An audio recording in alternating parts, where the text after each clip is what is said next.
And we're back from our break, in which Rick revealed if the Orc books were Spice Girls, which Spice Girl those Orc books would be. Who would have thought that Here We Go would have been Scary Spice? Well, now we know. We have the real part of the questions now, the big tough ones coming up. So we have the 4 big questions, but this is the section just before it. We talk a bit more hobby with Rick, the hobby master. Do you have any top hobby tips for us, Rick? Yeah, I mean, these would be things that I'd advise people to do that I don't do. Yeah. Oh, always. I mean, I'm exactly the same. Always wash your models before you undergo. I guess trying to have a routine and trying to have a place that's yours that you can work in, so you can easily sit down and get on with something. And trying to do like a little and often. Yeah. That would probably be my first advice. I don't do that. I literally have a garden chair and a pile of boxes that I'm currently using as a table upstairs. But if you can sit down and like try and do a little bit, and it's achievable amounts. Yeah. So you're not overwhelmed. I think that's part of the problem I've got. I've got so much stuff now. Yeah, it's important to have a space where you can work properly. I think we spoke to Aidan last week about the importance of having a workspace. I think Sash as well has come up a couple of times about workspace and having a space just to keep you focused. Because too much of a good thing can be a bit demotivating. Finishing projects, that hit of endorphins, like I'm going to do 5 guys, I'm going to use 5 orcs, did them right. Yeah. You know, I'm very bad at actually by Tuesday. Yeah, I'm very bad at actually finishing things off. I have a tendency to get so far with something and then flit on to something else. Mm-hmm. Yeah, I think the Geller field might be working a bit thin at the moment, Rick, on our call at the moment. I think I'm getting a bit of delay with you there. Hopefully it's all Gary can edit it all out and make it look amazing. I'm sure I'm post if anyone is.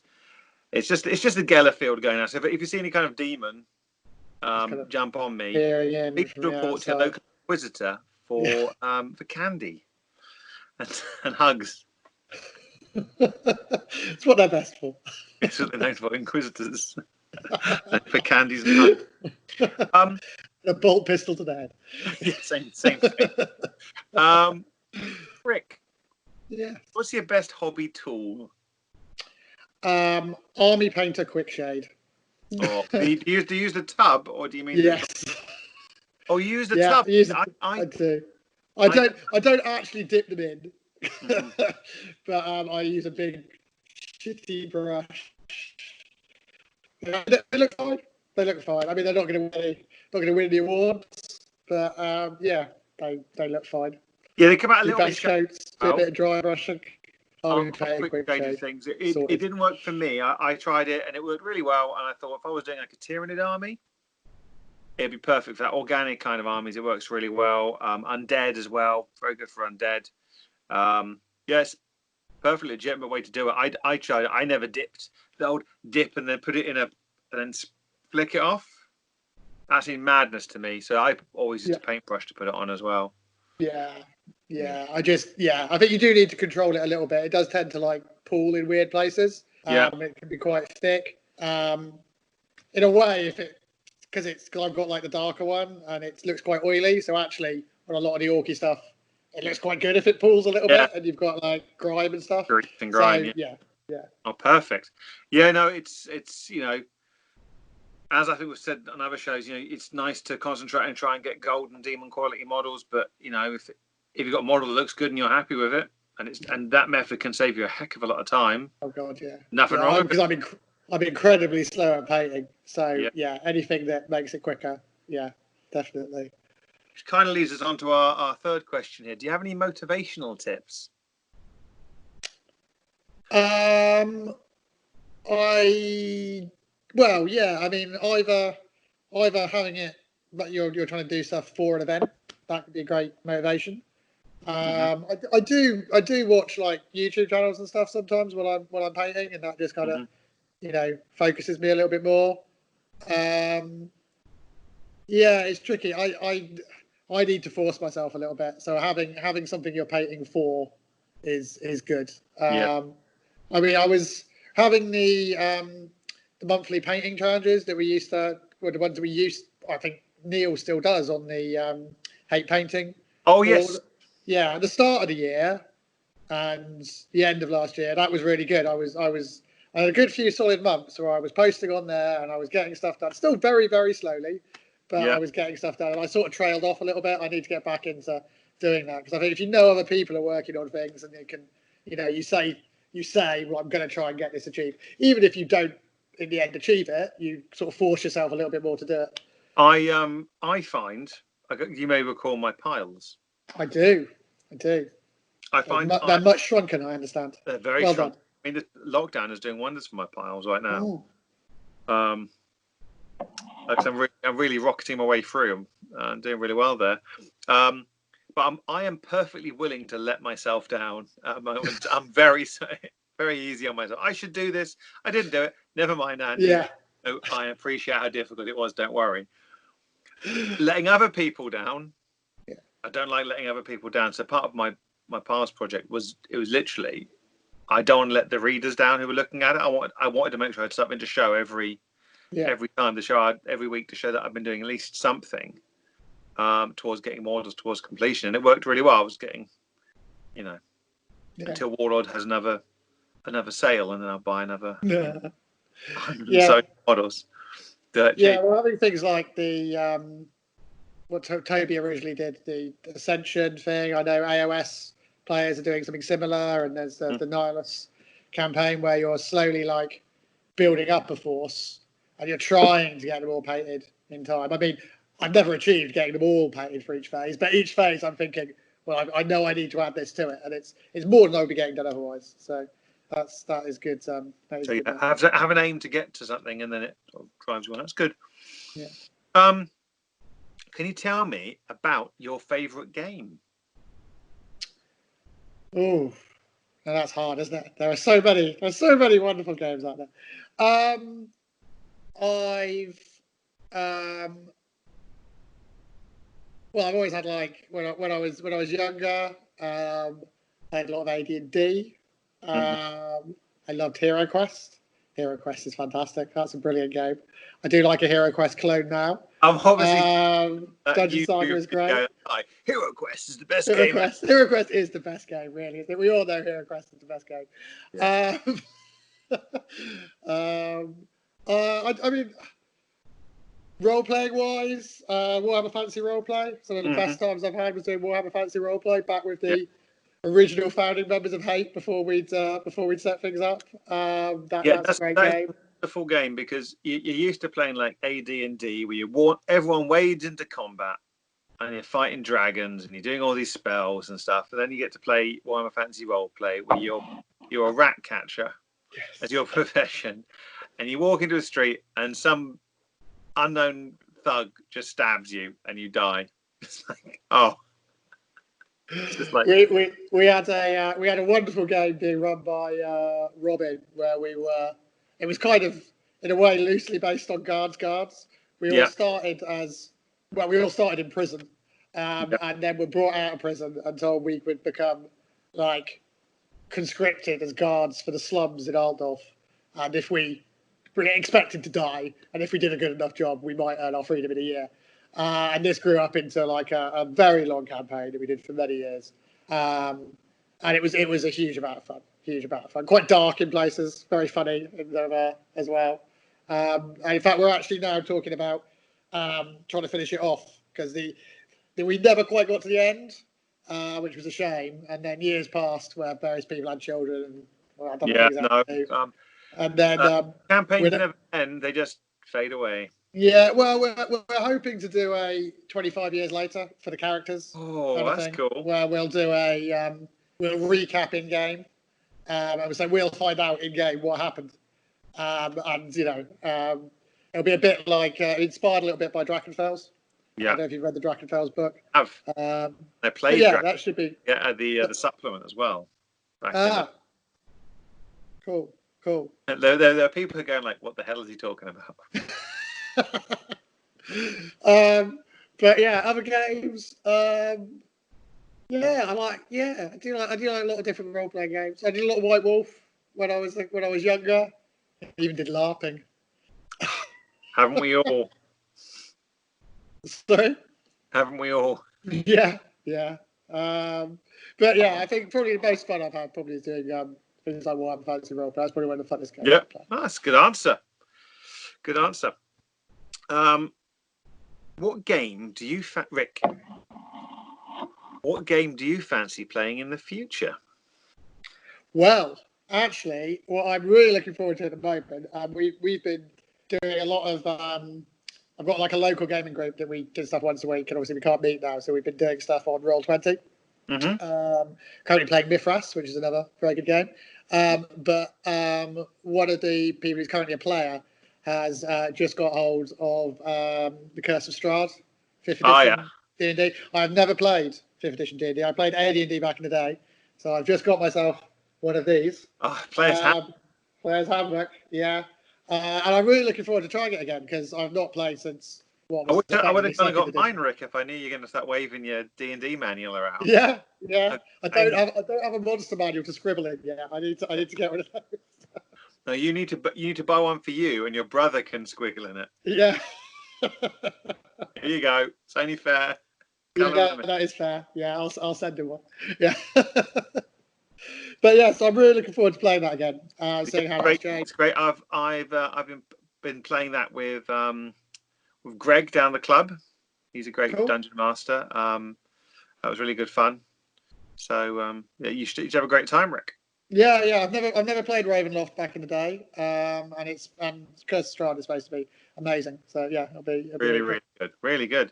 Hopefully we'll be able to play it in person rather than having to do it online as well. But we'll see. Who knows when lockdown is going to end? If we follow medical advice, it could be much later. If we listen to the Tories, then it's probably going to be tomorrow.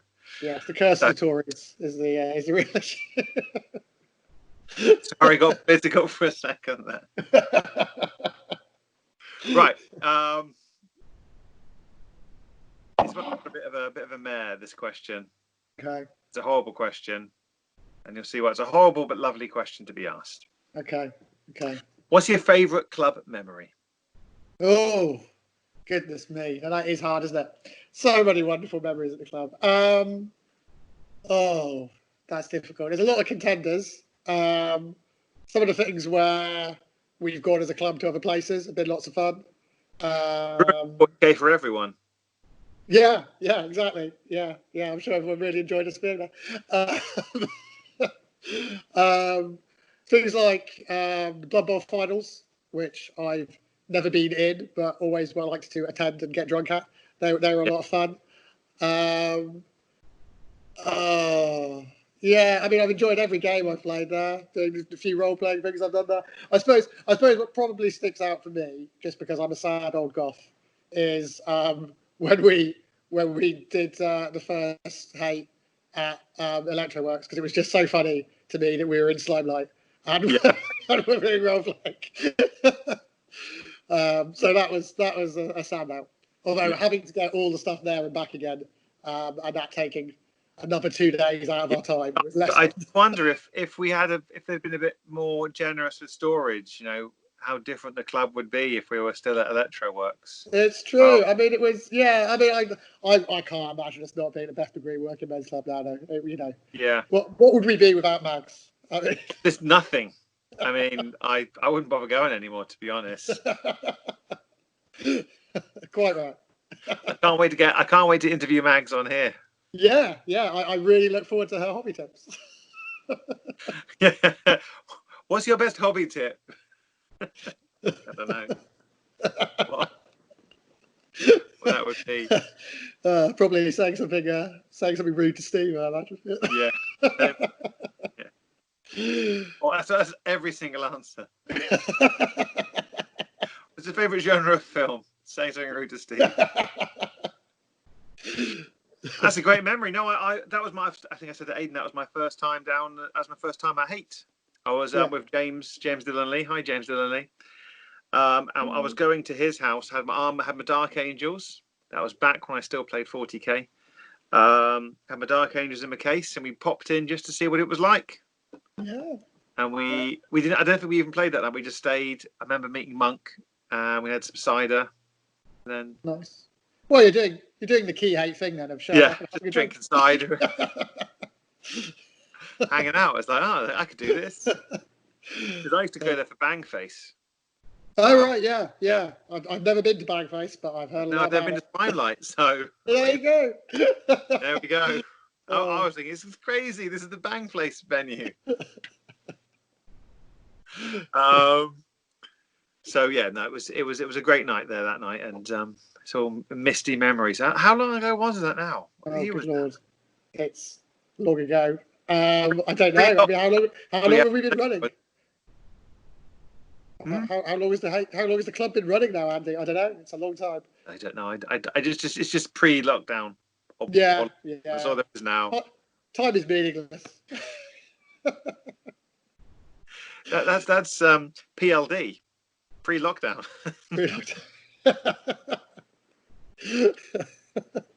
And that new dating system, classification. I think we're going to take a quick break while Rick works out how many years Hate's been running for, and we'll come right back. Okay, after having done some extensive research of our Facebook page, I can tell you that the club has been going since 2010. Having grown out of the ashes of the Stone Newton Wargaming Society. I'm not sure we always had club nights then, but 10 years up. We started ruining 40k for everyone. Yes, and hopefully ruining so many more new and exciting games. Indeed. We're happy to ruin any game. Ruin any game for anyone.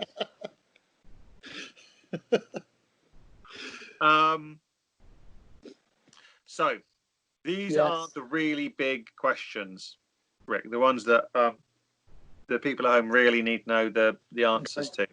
I'll be thinking. They need to really think hard about these. These are really tricky ones. Okay. Question number one. Rick. Andy. What is your favourite paint, and why is it Null Oil? You see, I actually don't think I even own a pot of Null Oil. Is it because you've used it? I don't use it. I don't use it because I've got that quick shade. So I don't need to bother. You probably said that quick shade is probably your favourite paint then, by the sounds of things. Well, yeah. I mean, in terms of actual paints, I really like Coat d'Arms. The ones that took over the original Games Workshop. Yes. And so I think they're pretty good for pigments. They've got mostly the same names. And importantly, for someone like me who is slightly colourblind, it says what the sodding colour is supposed to be rather than Dawnstone. I'm like, well, what colour is Dawnstone? What am I supposed to do with that? I do literally have several pots of Goblin Green. So that is probably my favourite paint. You're just for doing all your bases, right? Oh, and my goblins. Celebrity turn up. We've got Susie joining us as well. Hello, Susie. Lovely. There we go. Susie likes Goblin Green too. Goblin Green, I'm sure there. Some kind of Skaven colour, maybe. Yes. Like to get involved. Oh. So next question, Rick. Andy. What is Susie? What is your favourite dice? I quite like a D4. There's something about that little pyramid shape. There's something. It is pure and classic about it. And I'm glad we haven't had anyone say a D4 yet, and I've been thinking, when is someone going to say D4? I do like a D4. And, it's unique in the way you read it. It's the top pyramid rather than the flat side. It's unique in that way, and it's a caltrop as well. If you're being pursued, exactly, like a fundamentalist group that hates you doing D&D, you can just scatter them. Yeah, in your path. I was gonna say actually the original D4s. You get the really old ones, from like the original sets. You actually do read the bottom rather than at the top. Do you? Some of them, the numbers are in really weird places. If you get some really old ones, which adds that extra. What on earth did I just roll? Question to when you roll them. The mystery of the D4. Ooh. I know, right? Was that Yeah. was that a vote for a D12? Yeah. Susie just likes the attention. That's what Susie. Any dice. Any dice you can bat along the floor. Probably the closest to probably a D20 for Susie because it'll roll really well. Roll really nicely. Yeah. Well, yeah. Third question here, Rick. Yes. Bards, yay or nay? Yes, but probably not for me. I think bards are great, and bards are a great addition to any party. I know myself well enough to know that I am already quite loud and can be, if I'm not careful, sort of dominating things a little bit if I'm not a little bit careful. So I wouldn't personally play a bard, but I would enjoy having a bard in my party. Lovely. Yeah. Rick. Andy. Mimics. Well, I'll let you into a secret. It's stroking one right now. I don't own a cat.